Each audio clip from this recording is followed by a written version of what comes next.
Testing percubaan suara. Okay, baik, siapa yang dah berada di dalam talian boleh masuk. Kita akan mulakan sekarang ini untuk sambungan siri yang ke-6. Baik, boleh tolong sama-sama sebarkan. Ambil sikit masa kita sebar, luaskan lagi pautan ke kumpulan-kumpulan Facebook, kumpulan-kumpulan media sosial yang kita ada, ataupun WhatsApp, untuk kita lebih semarakkan lagi kuliah Maghrib dalam talian, kuliah Maghrib online kita. Bismillahirrahmanirrahim. Assalamualaikum warahmatullahi ta'ala wabarakatuh. Alhamdulillah, wassalatu wassalamu ala rasulillah wa ala alihi wa sahbihi wa man tabi'ahu wa nasarahu wa man walah. Rabbi syrah li sadri wa yassir li amri wa hlul 'uqdatam min lisani yafqahu qawli. Allahumma barik lana fi Sya'ban wa ballighna Ramadan. Ya Allah, sampaikanlah kami, berkatilah kami dalam bulan Sya'ban, dan sampaikanlah kami untuk bertemu di dalam bulan Ramadan. Baik, insyaAllah malam ni kita sambung lagi siri yang ke-6, pengajian pembacaan kitab Bidayatul Hidayah, permulaan jalan hidayah, yang dikarang oleh Al-Imam Al-Ghazali rahimahullahu ta'ala, seorang tokoh ulama, digelar sebagai Hujjatul Islam. Malam ni kita masuk kepada adab yang ke-13 daripada bahagian yang pertama, adab melakukan ketaatan. Bahagian pertama membincangkan adab-adab melakukan ketaatan, ada 14 adab. Jadi malam ni ke-13 insya-Allah kita akan habiskan. Habis bahagian pertama, bahagian kedua kita akan bincang ada adab meninggalkan kemaksiatan. Baik. Jadi adab yang ke-13 adalah adab-adab hari Jumaat. Yang mana kita tahu hari Jumaat ni hari yang menjadi penghulu bagi segala hari, yang diiktibar sebagai raya mingguan bagi umat Islam. Kita tengok. Kata Imam Ghazali, ketahuilah olehmu bahawa hari Jumaat itu adalah hari raya bagi orang Islam. Hari raya mingguan. Kerana salah satunya kita berhimpun beramai-ramai pada melaksanakan solat Jumaat. Tapi dalam tempoh PKP ni dah 4-5 kali Jumaat kita tak dapat nak hadir. Tidaklah berdosa dan tidaklah jatuh fasik, kerana ketidakhadiran kita ada keuzuran syar'i, yang mana risiko dan juga kebimbangan terhadap wabak COVID-19. Maka tak ada masalah, yang penting kita solat zuhur. Saya ada tulis berkenaan dengan artikel rukhsah yang berkaitan dengan COVID-19. Boleh cari dalam artikel saya. Iaitu hari yang mulia yang telah dikhususkan oleh Allah Subhanahu Wa Taala kepada umat Nabi Muhammad sallallahu alaihi wasallam, dan pada hari itu ada satu saat yang mustajab doa. Di antaranya iaitulah di antara pertengahan di antara dua khutbah, maka itu adalah waktu mustajab doa. Jangan tidur pula waktu tu doa. Tiada membetuli akan saat itu oleh seseorang yang mukmin dengan doanya, kecuali Allah akan memberi apa sahaja yang ia minta. Jadi mustajabkanlah. Maka bersiaplah engkau menghadapi hari Jumaat itu mulai dari petang hari Khamis lagi. Maka hendaklah engkau membersihkan pakaianmu dan memperbanyak mengucap tasbih dan istighfar mulai daripada petang hari Khamis, kerana masa itu sudah menyamai kelebihan hari Jumaat. Dan berniatlah engkau untuk berpuasa pada hari Jumaat, tetapi hendaklah puasa itu engkau sertakan dengan puasa hari Khamis atau puasa hari Sabtu, kerana ada larangan bagi mengkhususkan berpuasa pada hari Jumaat sahaja. Kalau puasa hari Jumaat secara tunggal, makruh. Mesti diiringi dengan hari Khamis sehari sebelum dan juga atau sehari selepas hari Sabtu. Apabila engkau berada di pagi Jumaat, maka hendaklah engkau mandi, kerana mandi Jumaat itu adalah satu kepastian hukumnya sunat muakkadah atas setiap orang yang baligh, orang yang diwajibkan solat Jumaat, dan bersungguh-sungguh engkau di dalam mensucikan badanmu dengan mencukur bulu ari-ari misalnya, dan mengandam, yakni misai misalnya, dan memotong kuku, dan menggunakan sugi kayu siwak, dan segala cara-cara bersugi. Sunat kita membuat kebersihan serta mandi, terutamanya yang buat paling afdal ketika mana kita hendak pergi, sebelum kita pergi ke solat Jumaat. Namun kalau ada orang yang tak sempat sebelum solat Jumaat nak mandi, maka selepas solat Jumaat pun tidak ada masalah, cuma bukan waktu yang afdal. selagi mana masih lagi dalam tempoh hari Jumaat, sebelum tenggelamnya matahari pada hari Jumaat tersebut. Kemudian ambillah perhiasanmu dengan pakaian yang putih, sunat, kerana itu lebih disukai di sisi Allah, dan pakailah minyak wangi sebaik-baik minyak wangi yang engkau miliki. Antara menjadi sunat pakaian putih kerana satu, dia bersih suci, yang kedua dia memperingatkan kepada warna kain kafan, menjadikan kita lebih mengingati mati dan juga hari akhirat. Setelah itu bersegera engkau pergi ke masjid dan berjalanlah dengan perlahan dan penuh dengan ketenangan. Dalam hal ini Rasulullah SAW bersabda, "Man raha fi sa'atil ula faka'annama qarraba badanah, wa man raha fi sa'atil thaniyah faka'annama qarraba baqarah, wa man raha fi sa'atil thalithah faka'annama qarraba kabshan, wa man raha fi sa'atil rabi'ah faka'annama qarraba dajajatan. Wa man raha fi sa'atil khamisati faka'annama qarraba baydatan. Qala fa idza kharaja al-imamu tuwiyatis suhufu wa rufi'atil aqlamu wajtama'at malaikatu 'indal minbari yastami'una adh-dhikra." Siapa yang pergi ke masjid pada hari Jumaat pada jam yang pertama seakan-akan ia berkorban seekor unta, dan siapa yang pergi ke masjid pada hari Jumaat pada jam kedua maka seakan-akan berkorban seekor lembu, dan siapa yang pergi pada jam ketiga maka seakan-akan berkorban seekor kibas, dan siapa yang pergi pada jam keempat seakan berkorban seekor ayam, dan siapa yang pergi pada jam kelima maka seakan-akan berkorban sebiji telur. Dan apabila imam sudah keluar, yakni naik ke atas mimbar, maka dilipatlah buku catatan dan diangkat segala kalam dan para malaikat yang bertugas sebagai pencatat bagi duduk di tepi mimbar untuk mendengar khutbah. Dan ada diriwayatkan bahawasanya kadar hampir seorang hamba ketika melihat Allah pada hari kiamat nanti adalah berdasarkan kepada kadar segeranya orang itu pergi ke masjid. Kalau tak ada apa-apa urusan, tak ada apa-apa halangan, pergi awal ke masjid, dapat niat iktikaf, pahala iktikaf yang panjang, dapat apa kita panggil beribadah, baca Quran, solat sunat tahiyatul masjid, solat sunat duha 8 rakaat boleh kalau sempat dilakukan, baca suratul kahfi, dan macam-macam lagi lah.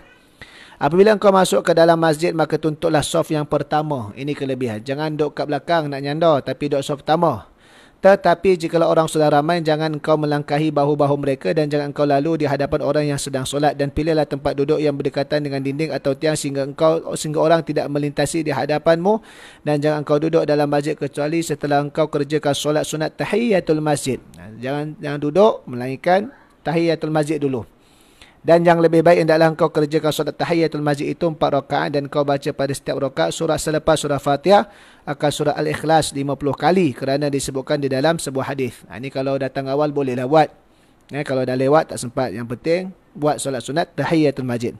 Bahawa siapa yang mengerjakan yang demikian itu tidak akan mati kecuali setelah ia melihat akan tempat yang disediakan baginya di dalam syurga, atau orang lain akan melihat tempat yang telah disediakan baginya. Dan jangan kau tinggalkan solat sunat tahiyatul masjid ini walaupun imam sedang membaca khutbah. Memang ada hadis, seorang sahabat datang lewat, Nabi sedang berkhutbah, dia nak duduk, Nabi suruh dia bangkit untuk solat sunat tahiyatul masjid. Walaupun tengah berkhutbah, maka tahiyatul masjid itu jangan ditinggalkan, melainkan setelah habis khutbah nak semayang, maka terus semayang. Dan disunatkan pula engkau solat 4 rakaat solat sunat mutlak, dan engkau baca pada rakaat pertama akan surah Al-An'am, dan pada rakaat kedua surah Al-Kahfi, dan pada rakaat ketiga surah Taha, dan pada rakaat yang keempat surah Yasin. Ini semua tahap ibadah, tahap wali. Yang datang awal bolehlah. Tapi kalau kita tak ada kesempatan, kita buatlah apa yang ibadah kita boleh. Dan jika engkau tidak mampu membaca surah-surah ini, maka hendaklah engkau gantikan dengan surah Yasin, surah Ad-Dukhan, surah As-Sajadah dan surah Al-Mulk. Dan jangan engkau tinggalkan membaca surah-surah ini pada malam Jumaat, maka kelebihannya sangat banyak. Dan sesiapa tidak mampu membaca surah ini, maka hendaklah ia menggantikan dengan memperbanyakkan membaca surah Al-Ikhlas dan memperbanyakkan mengucap selawat dan salam ke atas Rasulullah sallallahu alaihi wasallam. Dan apabila imam telah keluar naik ke atas mimbar, maka putuslah segala doa dan perkataan, dan hendak engkau memberi perhatianmu sepenuhnya untuk menjawab azan. Dan setelah itu dengarlah khutbah dengan penuh perhatian dan tinggalkan percakapan sama sekali, kerana disebutkan di dalam hadis, innaman qala li sahibihi wal imamu yakhtubu ansid faqad lagha wa man lagha fala jum'ata lahu. Siapa yang bercakap dengan kawannya ketika khatib sedang membaca khutbah, diamlah kamu, maka orang itu telah sia-sia. Dan sesiapa yang sia-sia bermakna ia tidak mendapat pahala Jumaat. Tak dapat pahala Jumaat. Umpamanya kalau orang kerja shopping kompleks, jadi kaunter kerja pada waktu raya, dapat triple gaji. Kerana apa? Waktu tu kita tak cuti. Maka seumpama gitulah, patut Jumaat dapat triple pahala gandaan je, tapi dapat pahala seumpama hari biasa. Kerana apa? Kerana dia bercakap ketika mana khatib sedang berkhutbah. Kita dilarang mengatakan diamlah kamu, kerana perkataan diamlah kamu itu dikira satu percakapan. Dan sebaiknya jika engkau terpaksa juga menunggu orang lain, maka cukuplah dengan menggunakan isyarat sahaja, bukan dengan perkataan. Kemudian solatlah engkau bersama dengan imam, seperti kaifiat solat yang telah disebutkan. Apabila engkau salam dan selesai daripada solatmu, maka sebelum engkau berkata-kata satu, hendaklah engkau baca dahulu surah Al-Fatihah 7 kali, surah Al-Ikhlas 7 kali, surah Al-Falaq 7 kali, surah An-Nas 7 kali. Kerana yang demikian itu akan memelihara engkau daripada gangguan syaitan sehingga sampai ke minggu hadapan. Dan ia akan menjadi benteng yang kokoh bagimu untuk menghadapi gangguan syaitan. Setelah itu, baca olehmu akan doa, Allahumma ya Ghaniyu ya Hamid ya Mubdi'u ya Mu'in ya Rahimu ya Wadud, aghnini bi jalalika an haramika wa bi ta'atika an maksiatika wa bi fadlika amman siwaka. Ya Allah, Tuhan yang maha kaya, yang maha terpuji, yang memulakan ciptaan makhluk dan yang mengulangkannya, yang sangat kasih sayang dan yang sangat mencintai. Kayakanlah aku dengan rezekimu yang halal, bukan dengan haram, dan anugerahkan kepadaku taat kepadamu, bukan maksiat, dan berikanlah aku dengan kelebihanmu, bukan dengan kelebihan orang lain. Jadi jangan terus bangkit, zikir dulu, doa dulu, apa-apa pun tak ada masalah. Selepas solat Jumaat, hendaklah kau solat sunat ba'diyah Jumaat 2 rakaat atau 4 rakaat atau 6 rakaat, dan kau berbuat yang demikian itu 2 rakaat sekali salam. Maka telah diriwayatkan yang demikian itu daripada Rasulullah SAW dalam beberapa cara yang berlainan. Solat sunat ba'diyah, minimal 2 rakaat lah. Kemudian hendaklah kau duduk di dalam masjid sehingga sampai waktu maghrib atau sekurang-kurangnya sampai waktu asar. Ini kalau tak ada apa-apa urusan, tak ada apa-apa komitmen. Kalau yang bekerja, jangan pula nanti bos telefon, mana tak datang jabat, saya dengar ustaz ngajar, kena duduk sampai maghrib. Jangan. Ini sunat. Kalau tak ada urusan kerja, tak ada urusan lain yang mana yang mendesak daripada kita tidur atau buat perkara tak faedah, baik duduk di masjid. Dan hendaklah engkau pandai menanti saat yang mustajab doa itu, kerana saat itu dirahsiakan oleh Allah pada sepanjang hari Jumaat. Maka biarlah engkau mendapati masa itu sedangkan engkau di dalam khusyuk dan merendahkan diri kepada Allah. Dan janganlah engkau hadir di dalam masjid itu akan majlis atau halaqah yang tidak berfaedah, ataupun majlis tukang-tukang cerita. Bahkan hendaklah engkau hadir di dalam majlis ilmu yang bermanfaat, iaitu ilmu yang menambah takutmu kepada Tuhanmu dan mengurangkan gemarmu kepada dunia. Kerana segala ilmu yang tidak mendorong engkau meninggalkan dunia dan tidak menggemarkan engkau untuk mencapai kebahagiaan yang abadi di akhirat, maka jahil daripada ilmu itu adalah lebih baik bagimu. Jangan pergi ke tempat-tempat majlis yang lalaikan kita, lara, jangan. Ilmu yang sebenar, ilmu yang takutkan kita kepada Allah, mendekatkan kita pada Allah, untuk kita lebih gemar kepada akhirat berbanding dengan dunia. Itu ilmu yang sebenar. Oleh itu, berlindunglah engkau dengan Allah daripada ilmu yang tidak bermanfaat, dan hendaklah engkau berbanyakkan membaca doa ketika matahari naik, dan ketika tergelincir, dan ketika tenggelam, dan ketika engkau mendengar iqamah, dan ketika khatib naik ke atas mimbar, dan ketika orang berdiri untuk solat. Maka barangkali engkau menemui masa yang mustajab doa tersebut. Antaranya apa? Ketika mana di antara dua khutbah, berhenti seketika, itu salah satu. Yang keduanya ketika mana? Di antara waktu azan dan iqamah. Dah habis azan, solat sunat qabliyah, kita sementara menanti iqamah, kita banyakkan doa. Kerana apa? Kerana itu adalah waktu-waktu yang mustajab doa.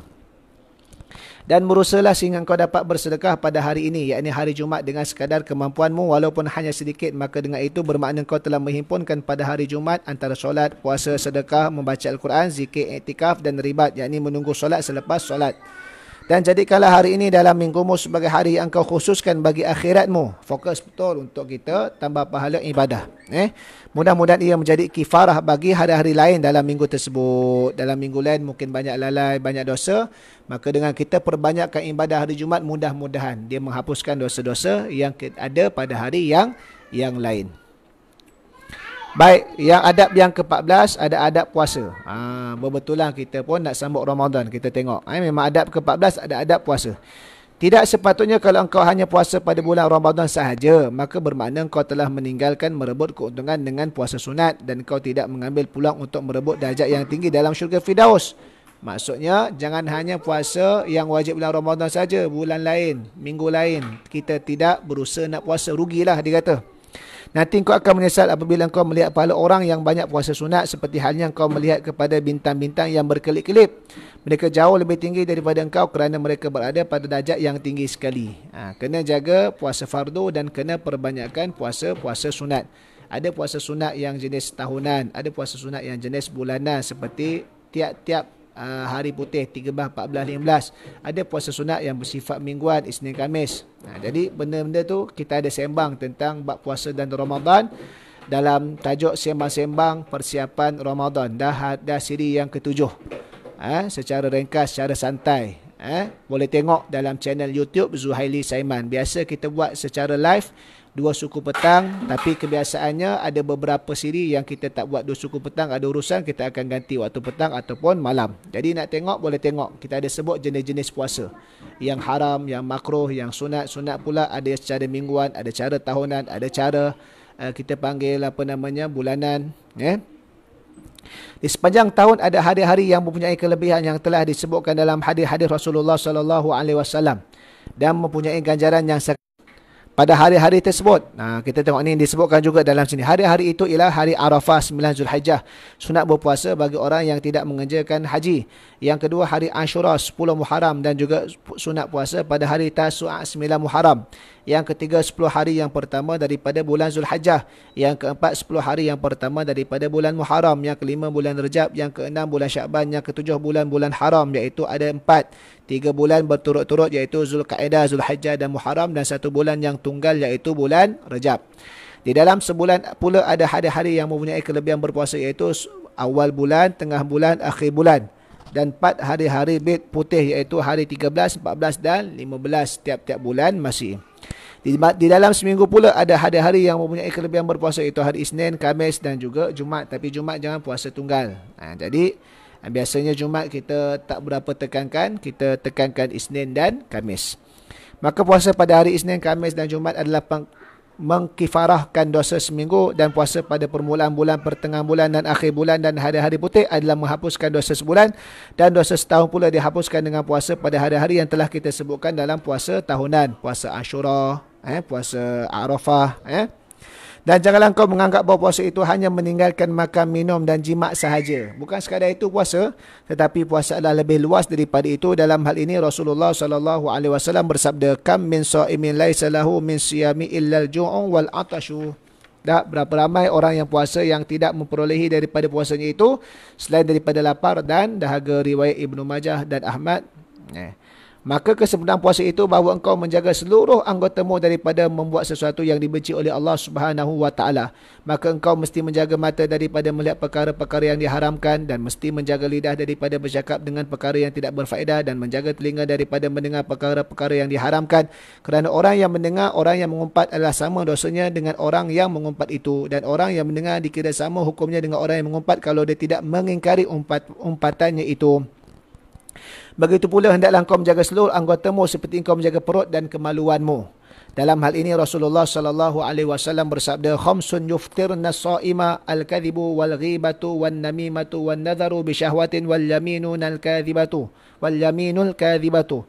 Artinya 5 perkara yang membatalkan pahala puasa. Membatalkan pahala puasa, iaitu berbohong, mengumpat, membuat fitnah, melihat perempuan yang bukan mahram dengan syahwat, dan sumpah palsu. Riwayat Ad-Dilami. Dan Rasulullah SAW bersabda, "Innamas saumu junnatun fa idza kana ahadukum sha'iman fala yarfuth wala yafsuq wala yajhal fa in imru'un qatalahu aw syata ma'ahu falyakul inni sha'imun." Artinya hanya saja puasa itu perisai, maka apabila seseorang kamu puasa, maka jangan ia bercakap yang tidak baik seperti bercakap perkara-perkara yang lucah, dan jangan ia membuat maksiat, dan jangan bertindak seperti orang jahil. Oleh kerana itu, apabila ada orang lain yang cuba memusuhinya atau memakinya, maka hendaklah ia berkata di dalam hatinya kalau ia puasa sunat, di hati dan mulut kalau ia puasa wajib, bahawa aku ini berpuasa. Riwayat Al-Imam Al-Bukhari. Kalau dia sedang puasa sunat, cukup dia kata dalam hati nak memperingatkan diri dia tu. Jangan sampai dia balas balik kejahatan dengan kejahatan, atau dia pula buat dosa. Nanti rugi pahala puasa dia. Tapi kalau dia sedang puasa fardu, maka cakap secara jelas pun tak ada masalah. Sebab apa? Puasa sunat, amalan sunat ni puasa tambahan, puasa atas sukarela. Tak perlu nak menunjuk-nunjuk. Tapi puasa fardu memang semua maklum. Bulan Ramadan orang puasa. Maklum. Jadi memang kita cakap sekadar nak peringatkan dia pula. Jangan lupa ni bulan puasa ni. Dengan maksudnya demikian. Ketika berbuka puasa hendaklah kau berusaha supaya semua makanan yang kau makan itu halal. Dan jangan kau memperbanyakkan makan dengan makanan yang lebih dari kebiasaan yang kau makan pada waktu malam. Jangan bedal banyak sangat. Nanti kan sakit perut lah, perut memulas lah, sebu lah. Maka nak solat malam tadi itu rasa mengantuk dan malas. Apabila engkau menghimpunkan makanan siang kepada malam untuk engkau makan sekaligus ketika berbuka puasa, maka itu hanyalah memindahkan waktu makan sahaja, maka tidak ada makna bagi puasamu. Sedangkan yang dimasukkan daripada puasa itu ialah memecahkan syahwatmu dan melemahkan kekuatannya supaya engkau dapat lebih berpeluang untuk menambah ketakwaan. Tetapi apabila engkau hanya menghimpunkan makan siang kepada makan malam, maka apakah maknanya puasamu? Bahkan perutmu di waktu malam akan lebih berat, sedangkan tidak ada sebarang bekas tempat yang lebih dimurkai di sisi Allah yang lebih daripada perut yang dipenuhi dengan makanan yang halal. Maka betapa pula halnya kalau perutmu itu dipenuhi dengan makanan yang haram. Apabila engkau sudah faham makna puasa ini, maka perbanyakkan olehmu dengan mengikut kemampuanmu, kerana puasa itu adalah asas yang memudahkan segala ibadah yang lain dan kunci kepada segala ketaatan. Oleh kerana itu Rasulullah sallallahu alaihi wasallam bersabda, qala Allah Subhanahu wa taala, kullu hasanatin bi asyri amsalha ila 700 dha'fin ila saum fa innahu li wa ana ajzi bih. Allah berfirman dalam satu hadis kursi bahawa setiap kebaikan itu akan digandakan 10 kali ganda sehingga sampai 700 kali ganda mengikut keikhlasan dan keindahan amalan tersebut. Kecuali puasa, maka puasa itu untuk aku dan akulah yang akan langsung membalasnya dengan balasan yang sangat banyak yang tak terhitung dia punya gandaan dia. Yang tadi sebut 10 sehingga 700. Tapi kalau puasa tak terhitung. Lebih banyak daripada itu lagi. Ini kelebihan puasa.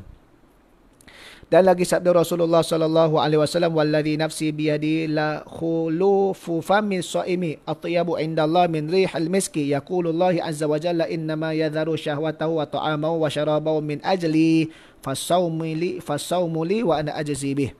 Demi Allah yang diriku di bawah kekuasaannya, sesungguhnya bau mulut orang yang puasa itu adalah lebih haram di sisi Allah daripada bau minyak kasturi.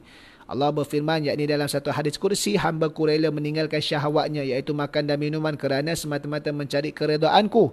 Maka puasanya adalah untukku dan akulah yang akan terus membalasnya. Allah akan balas sendiri ganjaran. Tanpa malaikat yang membalasnya. Ini secara langsung menunjukkan kelebihan, ketinggian makam bagi orang yang berpuasa. Dan lagi sabda Rasulullah sallallahu alaihi wasallam, lil jannati babun yuqalu lahu ar-rayyan la yadkhul. Maksudnya di dalam syurga itu ada satu pintu khusus yang bernama Ar-Rayyan, di mana pintu itu tidak dimasuki kecuali orang yang berpuasa sahaja. Eksklusif ganjaran untuk orang puasa. Dia masuk ikut pintu khas. Maka cukuplah bagimu, wahai talib penuntut ilmu, sampai sini huraian bermacam-macam jenis ketaatan yang merupakan panduan bagi permulaan kau menjalani akan jalan hidayah. Apabila engkau berhajat kepada keterangan tentang cara mengeluarkan zakat dan mengerjakan haji, atau engkau berhajat kepada keterangan yang lebih luas lagi berkenaan dengan solat, puasa dan lain-lain, maka hendaklah engkau rujuk kepada apa yang telah kami sebutkan di dalam kitab Ihya Ulumuddin. Kalau nak tahu lebih lanjut, lebih terperinci, lebih detail, Imam Ghazali kata, pergi tengok kitab dia yang satu lagi yang lebih besar, yang lebih tebal, yang lebih mendalam. Nama kita itu Ihya Ulumuddin, yang masyhur. Baik, selesai bahagian yang pertama, ada adab melaksanakan ketaatan. Kita masuk kepada bahagian yang kedua, cara-cara meninggalkan maksiat pula. Ketahuilah bahawa wahai talib penuntut ilmu, bahawa agama itu terdiri daripada dua bahagian. Yang pertama meninggalkan maksiat, yang kedua mengerjakan taat. Meninggalkan maksiat adalah lebih berat daripada mengerjakan taat, kerana mengerjakan taat senang dibuat oleh setiap orang, tetapi meninggalkan syahwat maksiat hanya dapat dilaksanakan oleh para siddiqin, orang-orang yang benar. Oleh kerana itu Rasulullah sallallahu alaihi wasallam bersabda, al-muhajiru man hajara su' wal mujahidu man jahada hawahu. Orang yang berhijrah dengan sebenarnya ialah orang yang berhijrah daripada kejahatan, meninggalkan kejahatan. Dan mujahid yang sebenarnya ialah orang yang memerangi hawa nafsunya. Nak katanya nak tinggal maksiat lebih susah, kerana ada juga orang yang buat baik tapi buat maksiat. Dia buat baik, dia bagi jamu anak yatim makan, belanja anak yatim makan, tapi aurat tak tutup. Ada. Tapi menunjukkan nak tinggalkan maksiat lebih susah daripada buat baik. Kan? Ada buat baik, dia mengaji Quran, tapi mulut tak jaga, dia fitnah orang. Kan? Dalam masa yang sama. Jadi dia boleh buat baik tapi nak susah maksiat tinggal. Sebab itu Imam Ghazali kata apa? Pertama sekali adalah meninggalkan maksiat. Kerana yang boleh tinggalkan maksiat ni kalangan orang siddiqin, orang yang betul-betul membenarkan janji Allah Subhanahu wa taala, bukan calang-calang orang. Orang yang betul-betul mujahadah ke atas hawa nafsu dia. Baik. Dalam bahagian kedua fasal pertama, iaitulah cara meninggalkan maksiat yang zahir. Maksiat anggota. Yang ni yang zahir, anggota badan kita. Kata Imam Ghazali, ketahuilah bahawasanya apabila engkau melakukan sesuatu maksiat, maka sebenarnya engkau melakukan maksiat itu dengan menggunakan anggota badanmu yang merupakan nikmat Allah yang dianugerahkannya kepadamu dan menggunakan amanat yang diberikan kepadamu. Jadi ketika engkau menggunakan anggotamu untuk melakukan maksiat, bermakna engkau menyalahgunakan nikmat yang dianugerahkan dan mengkhianati terhadap amanah yang diberikan. Sebab mensyukuri nikmat adalah dengan memperbanyakkan ibadah. Menggunakan nikmat itu untuk lebih dekat pada Allah. Tapi kalau kita gunakan nikmat itu, anggota badan kita, untuk buat maksiat, sebenarnya kita telah kufur nikmat. Dan anggotamu adalah rakyatmu. Rakyatmu, sebab engkau raja, hati itu raja, anggota ni rakyat. Maka hendaklah engkau berfikir baik-baik sebagaimana sepatutnya engkau menjaganya. Sabda Rasulullah SAW, fakullukum ra'in wa kullukum mas'ulun an ra'iyati. Kamu semua adalah pengembala, pemimpin, dan kamu semua akan ditanyai tentang pengembalaan kepimpinannya. Riwayat Imam Bukhari dan Muslim daripada Ibnu Umar. Dan ketahuilah olehmu bahawasanya semua anggotamu akan bersaksi di atas segala perbuatanmu di padang mahsyar kelak dengan menuturkan perkataan yang lancar dan terang. Setiap anggota kita ni pula akan menjadi saksi, beri penyaksian apa yang kita buat. Macam dalam surah Yasin, al-yawma nakhtimu ala afwahim wa tukallimuna aydihim wa tashhadu arjuluhum bima kanu yaksibun. Tangan kita akan bercakap, kaki akan bagi penyaksian. Mulut dikunci kerana apa? Tak boleh lagi nak bagi alasan dan nak menipu. Tengku Hakim, Assalamualaikum warahmatullahi wabarakatuh. Cawangan PAS PKNS is watching. Okey, silakan. Dah tak dapat nak pergi ke surah Al-Yakin. Jadi kita online je lah kan. Nanti dah habis PKP kita datang balik surau. Baik, sambung lagi. Anggotamu akan mendedahkan segala rahsiamu di hadapan perhimpunan agung di padang mahsyar, ketika mana dihisap segala amalan. Dalam hal ini Allah Subhanahu wa taala telah berfirman, yauma tashhadu alaihim alsinatuhum wa aydihim wa arjuluhum bima kanu ya'malun. Maksudnya pada hari itu, hari kiamat, di padang mahsyar akan bersaksilah ke atas kamu oleh segala lidahmu, tanganmu dan kakimu dengan segala sesuatu yang telah engkau perbuat di dalam dunia terdahulu. Surah An-Nur ayat 24. Dalam ayat ni, tangan, kaki, lidah akan menjadi saksi. Dalam surah Yasin, Allah Ta'ala berfirman, al-yawma nakhtimu ala afwahihim wa tukallimuna aydihim wa tashhadu arjuluhum bima kanu yaksibun. Pada hari ini, hari kiamat, pada mahsyar kami kunci mulut-mulut mereka dan akan bercakap kepada kami tangan-tangan mereka bersaksi di hadapan kaki-kaki mereka terhadap apa-apa yang telah mereka perbuat di dunia dahulu. Dan surah Yasin disebutkan pula mulut dikunci supaya apa? Tak boleh bagi alasan lagi, tak boleh nak ngelat, tak boleh nak kelentong apa lagi. Tangan dan kaki pula akan bagi penyaksian. Kita tidak ada peluang dah nak melarikan diri. Sebab itu, di dunia ni buat amalan betul-betul, pastikan seluruh anggota kita ini dijaga amanahnya, disyukur dengan cara memperbanyakkan buat ibadah. Maka jagalah baik seluruh anggotamu, khususnya anggotamu yang 7. Yang 7 tu yang mana? Mata, mulut, telinga, tangan, kaki, akal, perut. Ini ada disebutkan di dalam kitab Penawar Bagi Hati. Ini antara anggota yang perlu dijaga daripada sebarang maksiat yang dilakukan. Pertama, menjaga mata. Mata sebenarnya diciptakan oleh Allah untuk engkau dapat melihat segala sesuatu sehingga engkau dapat menggunakannya dalam menunaikan segala hajatmu dan engkau dapat melihat dengan matamu akan keajaiban dan keindahan ciptaan langit dan bumi. Sehingga engkau dapat mengambil iktibar daripadanya, maka peliharalah matamu daripada 4 perkara. Pelihara mata daripada 4 perkara. Pertama, pelihara daripada melihat perempuan yang bukan mahram. Yang kedua, pelihara daripada melihat gambar-gambar lucah yang membangkitkan syahwat. Yang ketiga, pelihara daripada melihat orang lain dengan pandangan penghinaan. Yang keempat, pelihara mata daripada melihat keaiban orang lain. Ini jaga 4 mata kita ni.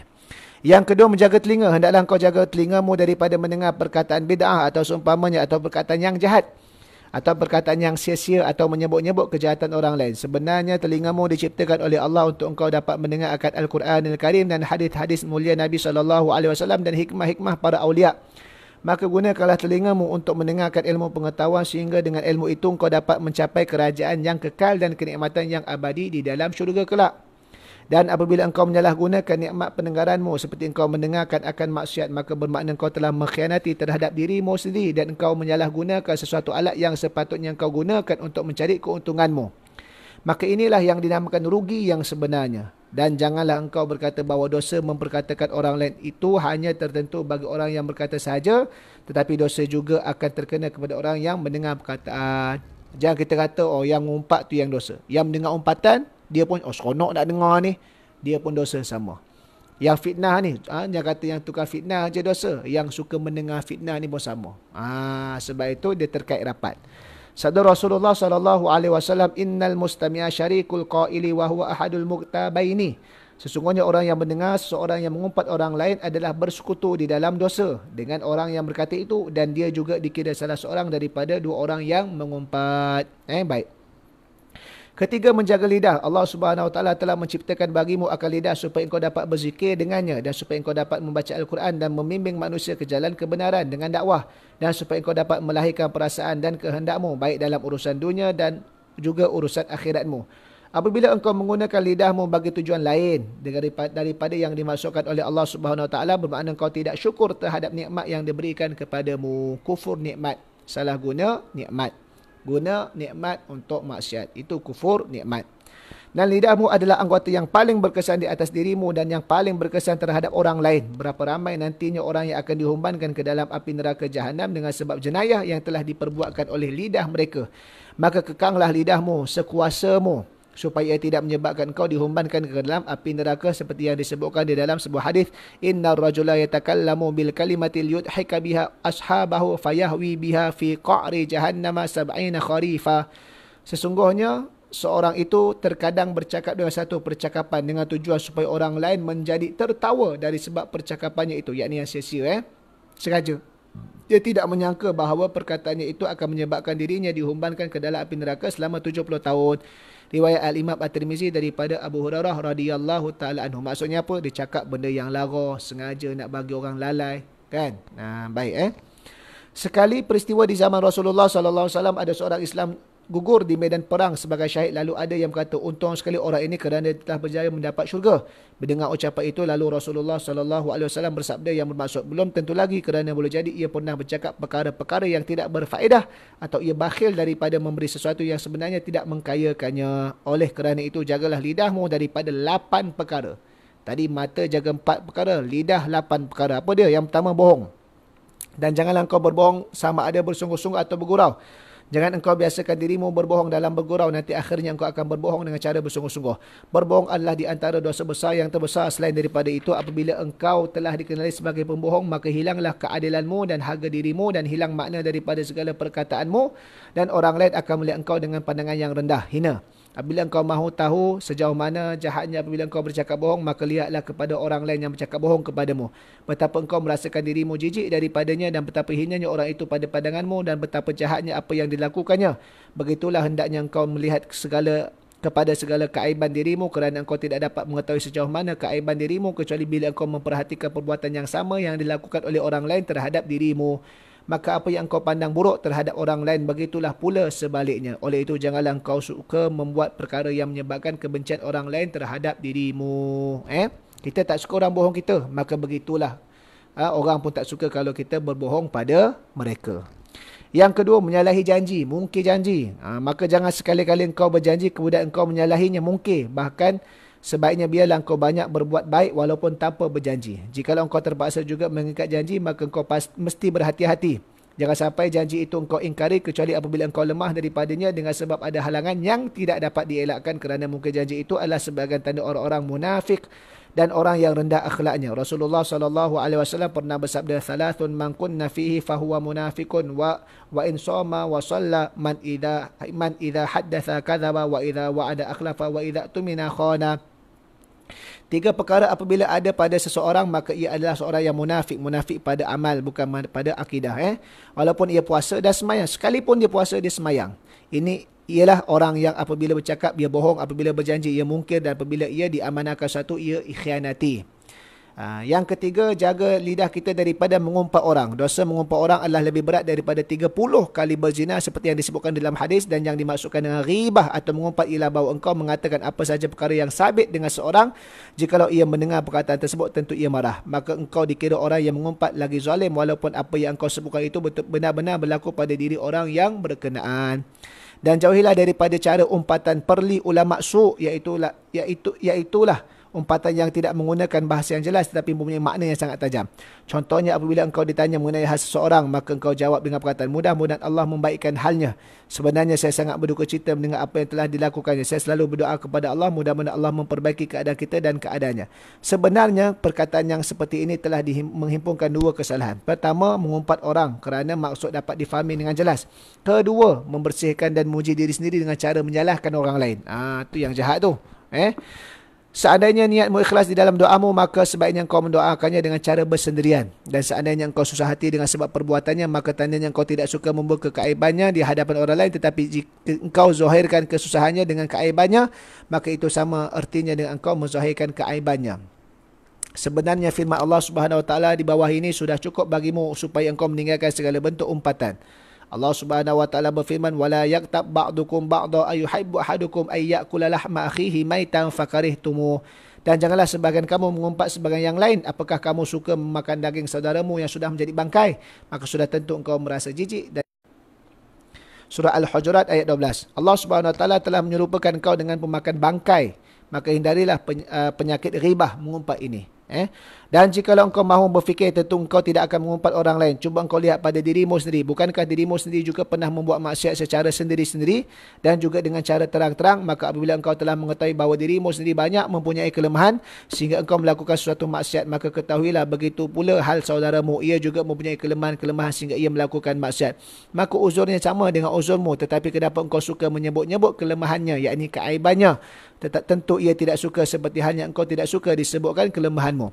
Dan apabila engkau menutupi keaibannya, maka Allah Ta'ala pasti akan menutupi keaibanmu. Tetapi jikalau engkau suka mendedahkan keaibannya, maka Allah pasti akan menyediakan lidah-lidah yang lebih tajam untuk mendedahkan keaibanmu di dunia ini. Kemudian Allah akan mendedahkan pula segala rahsiamu di akhirat kelak di hadapan seluruh makhluk di padang mahsyar nanti. Ini balasan. Dunia Allah Ta'ala akan bongkar dia punya aib, akhirat pun akan dibongkar. Seandainya engkau melihat dirimu bersih daripada dosa, baik zahir atau batin, dan engkau melihat dirimu bersih daripada segala keaiban, baik yang berkenaan dengan urusan agamamu ataupun duniamu, maka ketahuilah bahawa kejahilanmu terhadap dirimu sendiri itu adalah sejahat-jahat kejahilan. Tidak ada aib yang lebih besar daripada seorang yang menganggap dirinya bersih dari segala dosa dan kesalahan. Dia anggap diri tak pernah buat salah, tak ada dosa. Ini aib yang paling besar sekali. Kerana apa? Tak sedar diri. Sebenarnya ketika itu Allah Subhanahu Wa Taala tidak mengkehendaki kebaikan terhadap dirimu. Jikalau dia mengkehendaki kebaikan pada dirimu, tentu dia menunjukkan kepadamu akan aib dirimu supaya engkau bertaubat. Jadi ketika engkau melihat dirimu sebagai seorang yang bersih, maka ia adalah kesudahan daripada segala kejahilan. Bila dia rasa dia tak bersalah, dia tak ada dosa, dia tak ada silap, dia tidak akan bertaubat. Maka dia akan berterusan dalam keadaan sesat. Kemudian seandainya engkau memang benar pada sangkaan bahawa engkau orang yang tidak mempunyai keaiban, maka banyak-banyaklah engkau bersyukur kepada Allah. Dan mengapa pula engkau mau memaki orang lain dan mempersendakan kesalahan mereka? Bukankah perbuatan ini juga termasuk di antara keaiban yang besar pula? Dan yang keempat, jaga lidah kita daripada berdebat atau bertengkar dan suka membantah perkataan orang lain. Perkara-perkara ini adalah penyakit hati orang yang dipercakapi dan terkadang sampai ke peringkat membodohkannya atau menyentuh hal-hal peribadinya. Kemudian dalam mempertahankan pertengkaran ini selalunya tidak terlepas daripada memuji diri sendiri dan menganggapnya bersih daripada segala keaiban dan menganggap diri sendiri mempunyai kepandaian dan ilmu pengetahuan. Imam Ghazali kata, biasanya siapa yang debat bila lama-lama maka akhir sekali dia bukan nak bincang pasal kebenaran, hanya nak mengangkat diri sendiri dan akhir sekali membuka hal-hal aib peribadi orang yang didebatnya itu. Maka akhir sekali lari daripada maksud dialog ilmiah ataupun perdebatan ilmiah. Biasanya gitu. Maka kurangkan berdebat, elakkan daripada berdebat. Kemudian pertengkaran ini menimbulkan pula permusuhan yang berterusan kerana engkau tiada bertengkar dengan orang jahil kecuali ia menaruh dendam untuk menyakiti engkau pada suatu masa nanti, dan engkau tiada bertengkar dengan orang yang banyak bersabar kecuali pada suatu masa nanti ia akan habis sabar dan akan marah kepadamu dan akan timbul benih-benih kedengkian di dalam hati. Oleh itu Rasulullah sallallahu alaihi wasallam pernah bersabda, man tarakal mira'a wa huwa mubtilun banallahu lahu baitan fi rabatil jannah wa man tarakal mira'a wa huwa muhiqqun banallahu lahu baitan fil a'lal jannah. Siapa yang sanggup meninggalkan pertengkaran sedangkan ia adalah di pihak yang salah, Allah akan membina untuknya sebuah rumah di tepi syurga. Dan barang siapa sanggup meninggalkan bertengkar sedangkan ia adalah berada di pihak yang benar, Allah akan membina untuknya sebuah rumah di tempat yang tinggi di dalam syurga. Dan janganlah engkau tertipu dengan hela syaitan kerana syaitan selalu mengatakan engkau mesti bertengkar dengan mereka kerana engkau adalah memperjuangkan kebenaran, dan jangan berlemah lembut di dalam hal ini. Sebenarnya syaitan telah berjaya menipu orang-orang yang bodoh sehingga mereka tercebur di dalam kejahatan sedangkan mereka menyangka bahawa mereka berbuat kebaikan. Syaitan dengan tipu helahnya selalu berusaha menampilkan kejahatan dalam bentuk kebaikan. Lalu ia mengolok-olok orang yang telah diperdayanya itu. Membela kebenaran adalah satu perkara yang baik, iaitu di hadapan orang yang memang mahu menerimanya, dan mestilah dengan cara nasihat dari hati ke hati, bukan cara bertengkar. Kerana nasihat itu mempunyai cara yang tersendiri dan berhajat kepada kelembutan. Kalau tidak, nasihat itu akan berbalik menjadi fadihah, pendedahan aib orang lain. Maka jadilah kerosakannya lebih banyak daripada kebaikan. Nampak tak? Kadang-kadang kita suka nak bertengkar. Nak juga. Nak tunjukkan kita ni dalam kita nak bertengkar. Akhir sekali dia tidak menjadi nasihat tapi menjadi fadihah, kita mendedahkan aib orang pula. Sebab itu elakkan bertengkar. Apatah lagi kalau benda tu memang dah orang tak layan pun. Dia kata kita fitnah macam-macam. Kita nak bertengkar lagi buat tak layan je sebab orang pun tak layan dia. Kita meninggalkan bertengkar walaupun kita di pihak yang benar. Nabi sebut apa? Akan dibina baginya rumah di syurga yang tertinggi.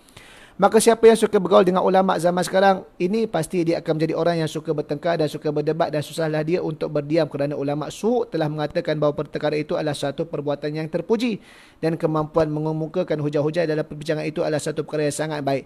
Maka hendaklah kau lari daripada mereka, lari daripada ulama su' seperti kau lari daripada harimau, dan ketahuilah bahawa pertengkaran itu adalah salah satu di antara sebab yang menurunkan kemurkaan Allah Subhanahu Wa Taala dan menimbulkan kemarahan sesama manusia. Dan yang kelima, elakkan lidah kita daripada memuji diri sendiri. Dalam hal ini Allah Subhanahu Wa Taala berfirman, fala tuzakku anfusakum huwa a'lamu biman ittaqa. Maka janganlah engkau menganggap dirimu bersih. Sebenarnya Allah lebih tahu siapakah orang yang lebih bertakwa kepadanya. Surah An-Najmi ayat 32. Pernah orang bertanya kepada seorang ahli hikmah, apakah kebenaran yang buruk? Lalu ia menjawab pujian seseorang terhadap diri ini sendiri. Dan ketahuilah bahawasanya memuji diri sendiri itu adalah mengurangkan daripada harga dirimu di sisi manusia dan menyebabkan turunnya kemurkaan Allah Subhanahu Wa Taala. Apabila engkau mahu tahu apabila bahawa pujianmu terhadap dirimu sendiri itu tidak menambahkan martabatmu di sisi orang lain, cuba engkau lihat ketika ada orang lain yang memuji dirimu sendiri di hadapanmu. Ia menyebut-nyebutkan kelebihan pangkat dan hartanya. Cuba engkau rasakan betapa beratnya hatimu menerima ucapannya, seakan-akan engkau menerima suatu bebanan yang sangat berat.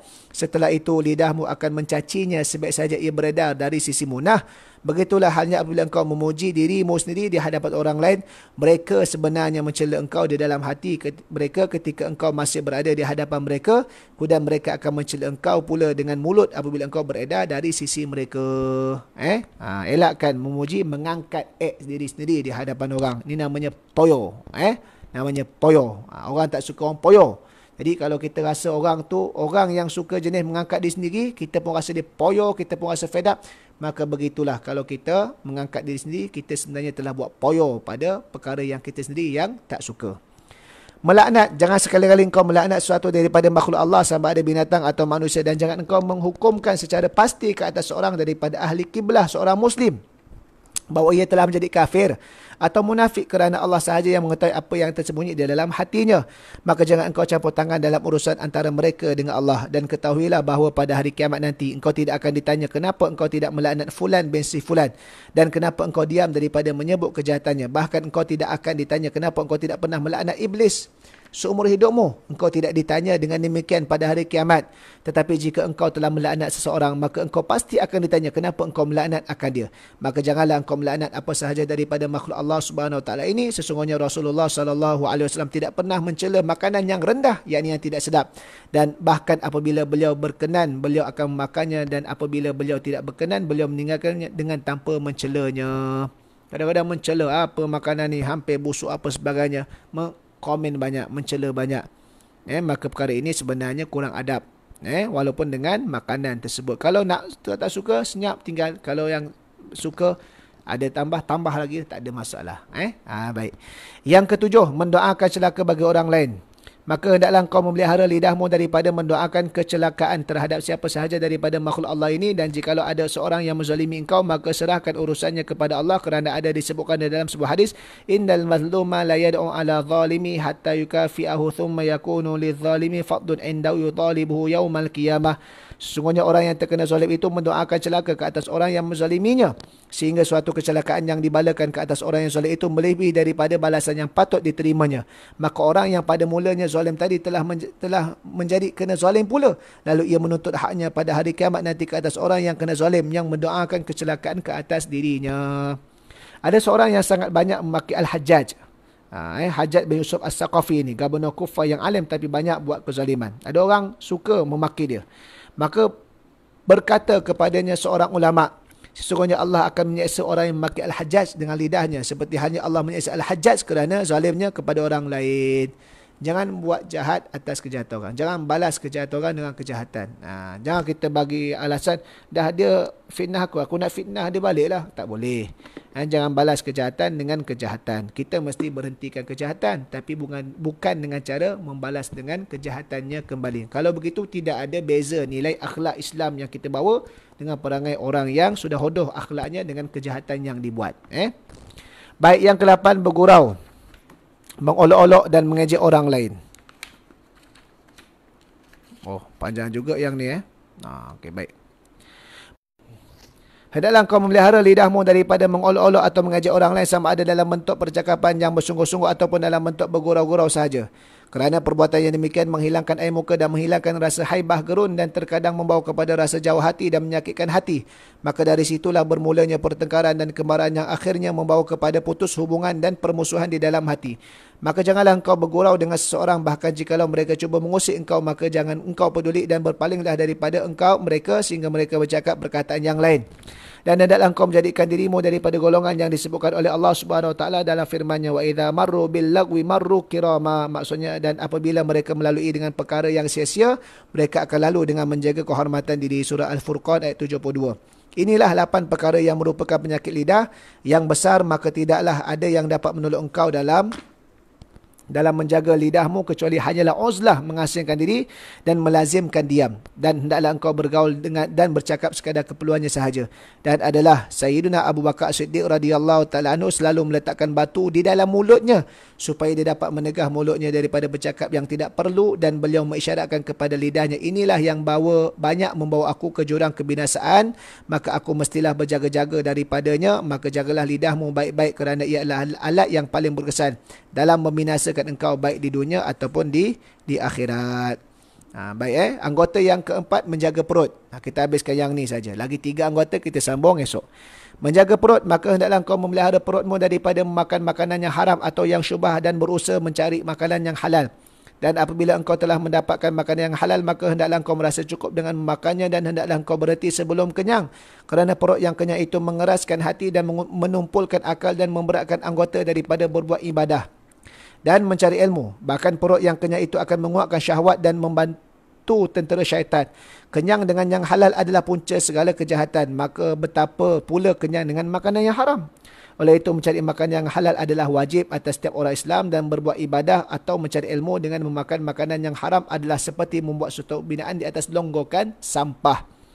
Apabila engkau merasa cukup dalam setahun dengan hanya memakai sehelai baju yang kasar, dan merasa cukup dalam sehari semalam dengan 2 potong roti daripada tepung yang kasar, dan engkau mampu meninggalkan kelazatan gulai, maka pasti makanan yang halal itu cukup bagimu. Harta yang halal itu sebenarnya banyak, dan engkau tidak dituntut memeriksa sampai kepada perkara-perkara yang kecil. Bahkan memadailah bagimu bahawa engkau menghindari apa-apa yang telah engkau kenal pasti bahawa harta itu adalah haram, atau engkau sangka bahawa ia adalah haram dengan bukti-bukti yang nyata yang telah sabit pada harta tersebut. Kalau ada yang jelas haram, perkara itu tak elok, tinggal. Kalau tak ada, maka secara zahir tidak ada masalah. Adapun harta yang sudah nyata haram, maka hal ini sudah tidak perlu diterangkan lagi. Dan harta yang disangkakan haramnya dengan beberapa tanda ialah seumpama harta raja-raja yang zalim dan pegawai-pegawainya, dan harta orang yang tidak ada pekerjaan kecuali hanya meratap orang mati atau menjual arak atau bermuamalah dengan cara riba atau berjual beli seruling dan alat-alat muzik dan seumpamanya. Yakni benda-benda yang melalaikan. Nah, kalau zaman dahulu alat muzik kebanyakannya termasuk dalam kategori barang-barang yang melalaikan. Maka ia adalah tak berapa manfaat pada zaman ketika itu. Maka siapa yang kau telah ketahui secara pasti bahawa kebanyakan hartanya adalah daripada sumber yang haram, maka apa yang kau ambil daripada tangannya walaupun boleh jadi ia halal adalah haram, kerana itulah yang ghalib pada sangkaannya. Tinggalkan. Kalau benda tadi itu boleh mendatangkan keraguan yang jelas dengan bukti-bukti, dengan tanda-tanda yang menguatkan cenderung kepada perkara yang haram. Tinggalkan. Di antara harta yang jelas haram ialah harta wakaf yang dimakan tidak mengikut syaratnya. Seperti orang yang tidak bersungguh-sungguh mengaji, maka haram ia mengambil harta atau makanan yang diwakafkan khusus kepada penuntut yang ada di dalam sebuah madrasah. Dan siapa yang mengerjakan maksiat, maka akan ditolak segala penyaksian syahadahnya. Dan begitulah pula haram mengambil harta atas nama tasawuf bagi orang yang bukan ahli tasawuf daripada harta wakaf yang dikhususkan kepada mereka. Dan telah kami sebutkan keterangan yang luas tentang harta syubhat, halal dan haram di dalam kitab Ihya Ulumuddin. Maka hendaklah engkau merujuk ke sana kerana mengetahui cara mencari harta yang halal ini ialah wajib, dan mencari harta yang halal itu adalah wajib seperti wajibnya engkau solat 5 waktu. Wallahu a'lam. Jadi kita baca bahagian yang kedua ni sampai anggota yang keempat saja dalam kita meninggalkan maksiat yang zahir. Nanti insya-Allah besok kita akan sambung pula anggota yang kelima dan seterusnya kita habiskan meninggalkan maksiat yang batin. Jadi sekadar itu saja. Mudah-mudahan kita mendapat manfaat bersama. Jadi ingat, kalau siapa yang nak ulang kaji secara santai perkara yang berkaitan dengan hukum hakam puasa dan Ramadan, kita ada buat rakaman secara harian. Kebiasaannya, bukan rakaman, buat live secara harian. Kebiasaannya 2 suku. Namun kadang-kadang terpaksa dienjakkan masa pada waktu yang lain kerana ada urusan tak dapat elak. Tapi kalau siapa nak tengok, boleh pergi ke channel YouTube Zuhali Saiman. Di sana ada senarai main ataupun playlist sembang-sembang persiapan Ramadan beserta dengan rakaman-rakaman kuliah yang lain mengikut senarai main yang telah kita asingkan.